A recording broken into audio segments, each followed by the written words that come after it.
Bismillahirrahmanirrahim. Assalamualaikum warahmatullahi wabarakatuh. Nama saya Cik Muhammad Tasnim bin Cik Nali, nombor matriks 052330. Hari ini saya akan memulakan pembincangan saya mengikut bahan-bahan yang telah disediakan masing-masing. Okey. Peranan unit Jabatan Agama Islam Negeri Pulau Pinang. Terdapat 6 peranannya. Peranan yang pertama, bahagian pentadbiran dan sumber manusia. Poin yang pertama, bahagian ini menyediakan dan membantu dari segi khidmat sokongan. Unit ini memberi khidmat sokongan kepada unit-unit yang lain dalam bidang pengurusan dan juga pembangunan sumber manusia. Okay. Poin seterusnya, menyelaraskan dan memberikan khidmat sokongan seperti keperluan latihan. Bahagian ini juga memberikan keperluan latihan bertujuan untuk menjamin kelancaran aktiviti Jabatan Agama Islam Negeri Pulau Pinang ini. Jadi keperluan latihan ini turut diberikan bagi menjamin kelancaran aktiviti. Aktiviti apa? Aktiviti Jabatan Agama Islam Negeri Pulau Pinang ini. Okey. Peranan yang kedua, unit pembangunan hartanah dan harta wakaf. Okey. Peranannya membangunkan dan menguruskan harta wakaf. Unit ini berperanan dalam membangunkan dan menguruskan harta wakaf mengikut status harta tersebut. Okey, status harta tu macam mana? Sebagai contoh adalah harta itu adalah harta alih ataupun harta tidak alih. Ada 2 jenis saja. Okey. Poin seterusnya,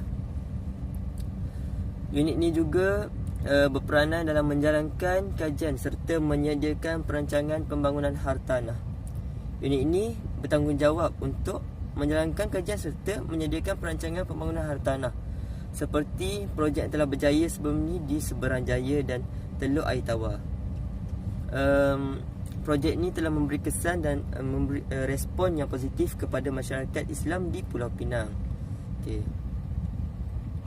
Poin seterusnya, mengadakan proses pendaftaran. Unit ini juga berperanan dan bertanggungjawab untuk mengadakan proses pendaftaran bagi mengawal dan menyedia hartanah dan menyenggara data hartanah Jabatan Agama Islam Negeri Pulau Pinang. Itu semua adalah poin untuk unit yang kedua ini. Seterusnya, unit yang nombor 3, unit pengurusan dana wakaf. Peranan unit ini memupuk semangat individu untuk berwakaf. Itu peranan dia yang pertama. Kerana amalan ini mampu menjadi amal ibadah yang mana boleh menambah saham akhirat kita. Sebabnya kita berwakaf adalah satu amal ibadah yang mana mampu untuk menambahkan kita punya amalan, kita punya saham akhirat kita. Poin seterusnya, terdapat inisiatif yang telah dilakukan. Okey. Inisiatif macam mana tu? Negeri Pulau Pinang telah menganjurkan hari wakaf. Itu adalah inisiatif yang telah dilakukan oleh Negeri Pulau Pinang ini untuk mempromosikan amalan berwakaf kepada seluruh masyarakat di Negeri Pulau Pinang ini. Okey, itu inisiatif dia. Dan untuk apa inisiatif itu dilakukan? Poin seterusnya, unit ini bekerjasama juga dengan Wakaf Pulau Pinang Sendirian Berhad bagi menjayakan program ini. Program apa? Program Hari Wakaf yang telah dianjurkan oleh Negeri Pulau Pinang itulah.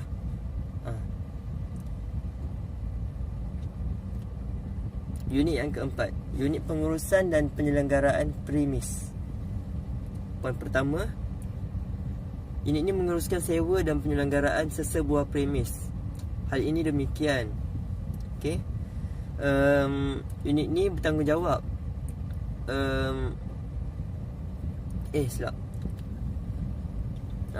tanggungjawab. Unit ini juga bertanggungjawab kepada pentadbiran ini dan memastikan kutipan sewaan sentiasa dilakukan mengikut tempoh yang telah ditetapkan dan juga dihindar daripada lambat bayar. Maknanya unit ni berperanan untuk mengemaskini ataupun menjagalah sewa beli tu. Sewa beli pula, sewaan premis, yang mana kena bayar sewa mengikut masa yang telah ditetapkan. Seterusnya, turut menguruskan hartanah. Okey. Walaupun kita dah ada unit yang bahagian hartanah, tetapi unit ni juga memainkan peranan dalam menguruskan hartanah, kerana hartanah memerlukan satu pasukan yang dinamik, dan pasukan tu ada dalam unit ini. Unit yang keempat ni, iaitu unit pengurusan dan penyelenggaraan premis. Okey. Seterusnya, unit yang kelima, bahagian undang-undang. Bahagian undang-undang. Poin pertama, nadi utama kepada pentadbiran dan pengurusan. Bahagian undang-undang adalah nadi utama kepada pentadbiran dan pengurusan. Unit ini adalah untuk memastikan pelaksanaan segala aktiviti dan perancangan dilaksanakan selaras dengan peraturan dan undang-undang yang berkuasa ataupun yang telah ditetapkan oleh ditetapkan oleh undang-undang lah. Jadinya bahagian ni memang mementingkan apa-apa yang telah ditetapkan oleh undang-undang. Seterusnya, dia mengkaji dan menggubal undang-undang, kaedah-kaedah dan peraturan.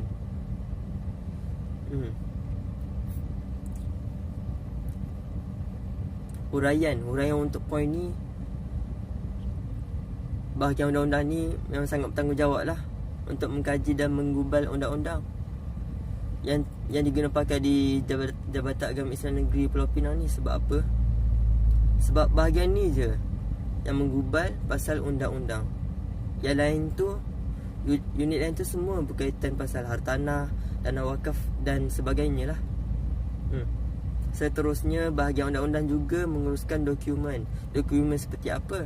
Dokumen yang diuruskan adalah berkaitan dengan perjanjian dan perundangan. Bahagian ni saja, unit ni saja, dia menguruskan tentang dokumen yang berkaitan dengan perjanjian dan perundangan. Okey. Seterusnya, bahagian kewangan dan akaun.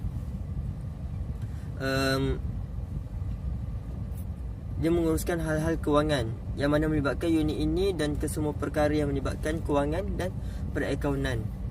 Seterusnya, unit ini juga akan mengemukakan anggaran belanjawan tahunan kepada Yang di-Pertuan Agong, yang mana anggaran belanjawan tahunan perlu dikemukakan selewatnya pada 31 Oktober. Seterusnya, akan mengemukakan penyata kewangan tahunan kepada Jabatan Audit Negara. Okey. Selewatnya pada 30 April pada tahun yang berikutnya. Itu sahaja. Sekian daripada saya. Terima kasih. Assalamualaikum warahmatullahi wabarakatuh.